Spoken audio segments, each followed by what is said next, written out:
Assalamualaikum warahmatullahi wabarakatuh. Saya Nazwa Hairunisa Maharani dengan NIM A1C222042 ingin menjelaskan sedikit tentang memahami definisi, prinsip, dan hakikat belajar. Yang pertama, definisi belajar. Belajar merupakan suatu kegiatan yang berproses dan merupakan unsur yang sangat fundamental dalam setiap jenis dan jenjang pendidikan. Hal ini berarti bahwa berhasil atau tidaknya suatu pencapaian tujuan pendidikan bergantung pada proses belajar yang dialami seseorang atau individu, baik maupun di lingkungan sekolah maupun di lingkungan rumah. Menurut Kamus Besar Bahasa Indonesia, belajar merupakan kegiatan atau usaha untuk memperoleh kepandaian atau ilmu. Dari penjelasan tadi, dapat disimpulkan bahwa belajar merupakan suatu aktivitas sadar yang dilakukan seorang individu mau dari latihan atau pengalaman yang menghasilkan suatu perubahan tingkah laku yang mencakup aspek, yaitu yang pertama kognitif, yang kedua afektif, dan yang ketiga psikomotorik. Menurut Sudirman, ada 3 tujuan belajar secara umum. Yang pertama, untuk menambah ilmu. Yang kedua, menanamkan konsep dan keterampilan. Dan yang ketiga, membentuk sikap. Yang kedua, prinsip-prinsip belajar. Peserta didik akan berhasil mencapai kegiatan belajarnya jika mempunyai prinsip-prinsip belajar sebagai berikut. Yang pertama, apapun yang dipelajari, maka siswa itulah yang harus belajar, bukan orang lain. Maka dari itu, diharuskan peserta didik aktif dalam kegiatan belajar.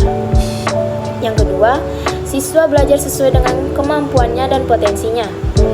Yang ketiga, siswa akan lebih baik jika diberikan penguatan langsung pada setiap langkah-langkah belajarnya. Yang keempat, penguasaan dari setiap langkah tersebut akan membuat proses belajar akan lebih berarti. Dan yang kelima, motivasi akan meningkat jika siswa diberikan tanggung jawab dan kepercayaan penuh atas belajarnya. Yang ketiga, hakikat belajar. Jamarah menyatakan bahwa hakikat belajar merupakan perubahan tingkah laku. Maka dari itu, ada beberapa dari perubahan tersebut yang dimasukkan ke dalam ciri-ciri belajar. Ciri-ciri belajar menurut Jamarah sebagai berikut. Yang pertama, perubahan terjadi secara sadar. Yang kedua, perubahan dalam belajar bersifat fungsional dan kontinu. Yang ketiga, perubahan dalam belajar bersifat aktif dan positif. Yang keempat, perubahan dalam belajar bertujuan dan terarah. Yang kelima, perubahan dalam belajar bukan bersifat sementara.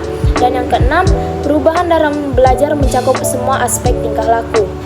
Ada juga faktor-faktor yang mempengaruhi proses belajar. Yang pertama, faktor internal, yaitu merupakan faktor yang ada di dalam diri kita. Seperti contoh, kemauan kita untuk belajar, kesehatan diri kita, ataupun kehendak kita untuk mengikuti proses belajar tersebut. Yang kedua, faktor eksternal. Faktor eksternal ini merupakan faktor yang ada di luar diri kita, seperti lingkungan rumah, lingkungan sekolah, lingkungan masyarakat, dan lain-lain. Sekian penjelasan dari saya.